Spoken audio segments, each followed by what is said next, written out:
And welcome to Money Manager. No, it's not Lindsay Williams. I'm Nozipho Mbanjwa standing in for him today. And we're taking on a rather exciting topic. We're talking about the exceptional exceptions. Now, if you haven't heard of this term, you're about to hear about it. This is from the CIO of Canon Asset Managers, Adrian Saville. He is in studio to help us understand how the exceptional exceptions survive during tough macroeconomic environments. Adrian, it's always lovely to have you on any show on CNBC.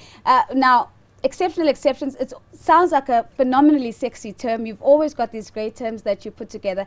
Take us a couple of steps back and tell us, what does this exactly mean and how did you come to identifying the exceptional exceptions?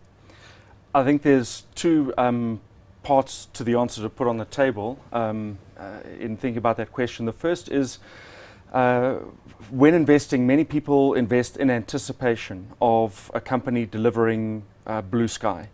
And in its most extreme form, this takes the flavor of growth investing. And if you get growth investing right, you've bought into a great business that delivers fantastic earnings, and you are more than amply rewarded for that.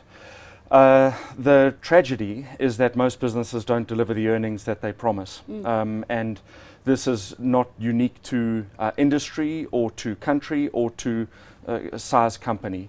In country after country, in industry after industry, and right across the company size spectrum, businesses tend to stub their toes in their attempt to deliver the growth that they promise and that investors anticipate.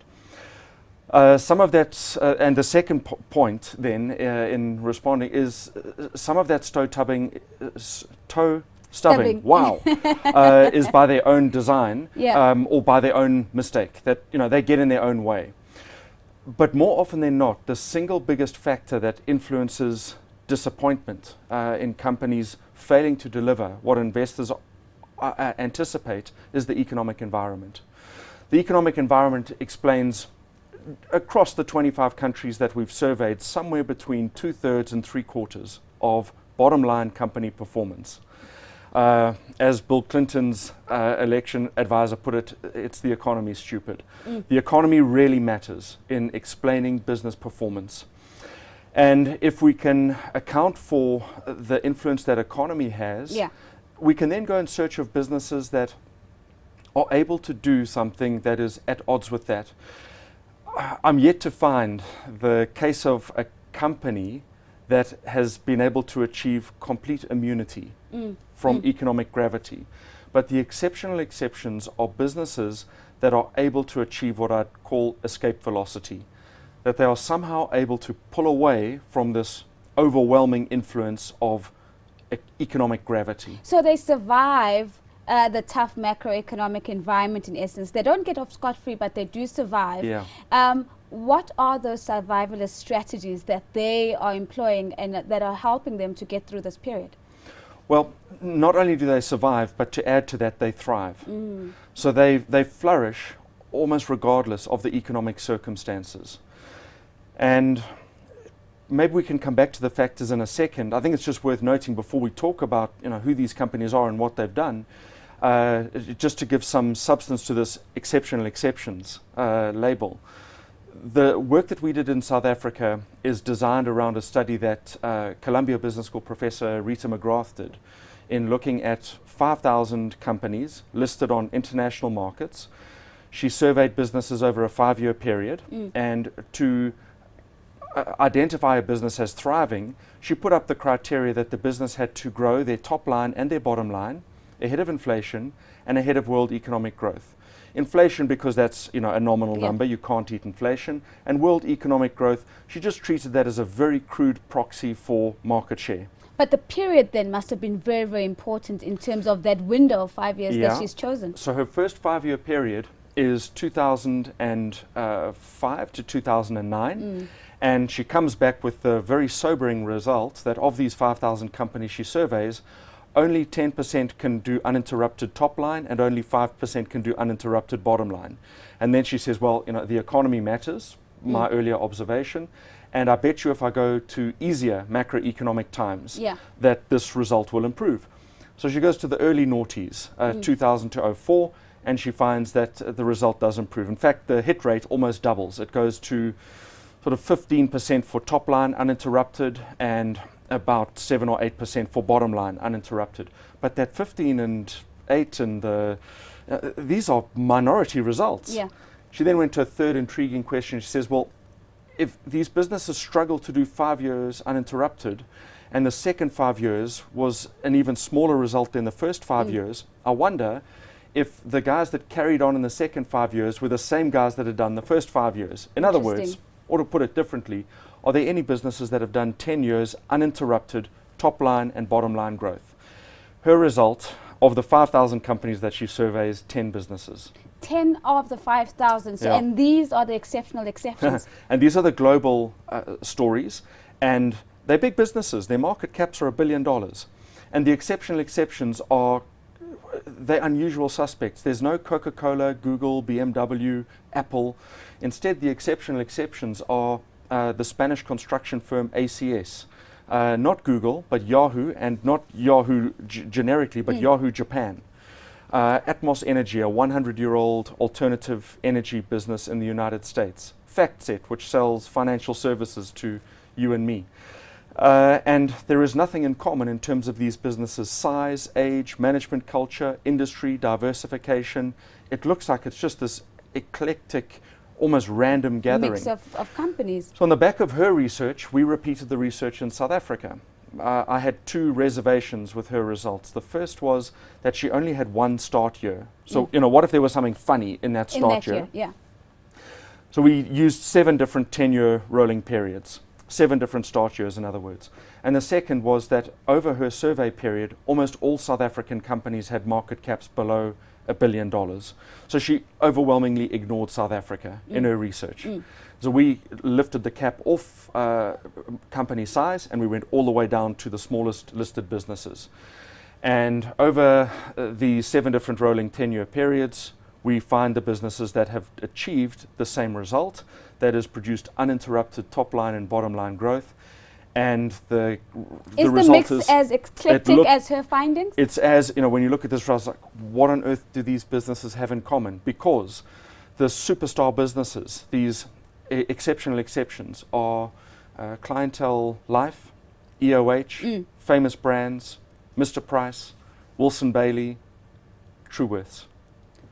In highly competed, cyclical, vulnerable, sensitive industries where you would imagine that a clothing retailer, a fashion retailer, a fast foods business, construction company, insurance firm, these are the businesses that you would describe almost as being the most vulnerable. Instead, they are the most resilient. So what is it? What is the magic? What is it that they've done differently? Rita McGrath finds in her, she calls them the outliers. In her study of the outliers, she finds they have 2 overwhelming attributes that are consistent across all of these businesses.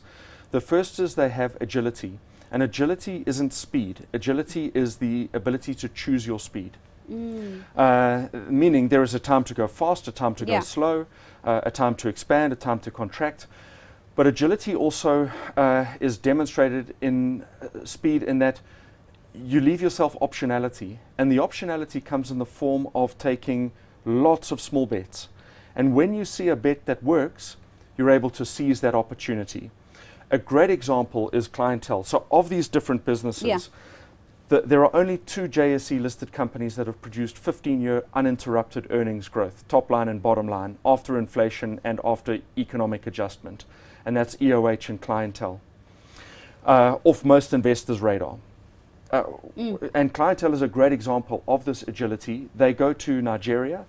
They spend 15 million rand on their insurance endeavor in Nigeria, and they find that they can sell insurance, but they can't collect the premiums. You only make money in insurance when you collect the premiums. The sailor is a loss leader. So they come back from Nigeria, and I don't want to say with their tail between their legs, but with the experience that they're not going to make money there in the then environment, and they write off their Nigerian investment, 15 million rand, 15 million. Their market cap is a couple of billion. Telkom goes to Nigeria, and they buy Multilinks, and they write off 10 billion with a 20 billion market cap. Significant which picture. business is likely to survive and which business is likely to find opportunity, you know, by being giving themselves lots and lots of different bets. And so the agile businesses take lots of bets, and then they only fire the cannonballs after they see that the bullet has hit the target. So now I want us to get into your forecasting for South Africa. I see in the report you're rather optimistic. You see growth potentially going to 3.5%, if I've seen that figure correctly. And having had this conversation, the exceptional exceptions would do exceedingly well in a 3.5% growth environment, because we're currently sitting around 2 and maybe even hovering to dip beyond that. Sure. So just very quickly, a second attribute that these businesses have is they have absorption alongside the agility.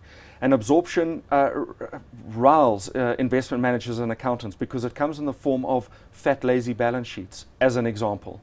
In the interest of time, I won't elaborate more on absorption, but absorption is not just the ability to withstand pain, it's also the ability to seize an opportunity when you see it. What kills many businesses isn't lack of growth, it's growth that they can't digest. So absorption is not just about taking punches, it's also being able to step into the arena and throw some punches. Our forecast for the South African economy is that structural growth sits around 2.5 to 3%, not the 5.4 that the NDP says, tragically, but somewhere in the 2 to 3% range. And as 2015 stands, I would say that we are closer to the 2% than to the 3% lay of the land, given the energy deficit, a sluggish Europe, a sagging China, and so on. The agile absorbers are businesses that have both of these attributes, and they can harness them effectively to navigate this environment. Now, having demonstrated your capability as an agile absorber doesn't mean you've got it forever. So there are businesses which have historically demonstrated these attributes, but then have lost them. A company like Tesco in the UK would be a good example. It used to have fantastic agility. It's lost it. Now, very quickly, Adrian, just before I let you go, we've run out of time.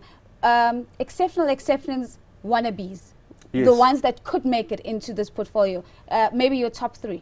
So a couple of great ideas. One, Logix, the logistics business, I think is a really interesting idea. A long way off many investors' radar in this current environment is the building and construction firm Wilson Bailey, which has stubbed its toe in the last couple of years. I think that they will fight their way back. I would put those two into an equation that gives you a great result over a couple of years. The exceptional exceptions, that's Adrian Saville. He is the CIO of Cannon Asset Managers, giving us his insights into that rather sexy term, but no doubt survivalist stocks that we've seen in the last 15 years. Thank you so much for making the time to join us.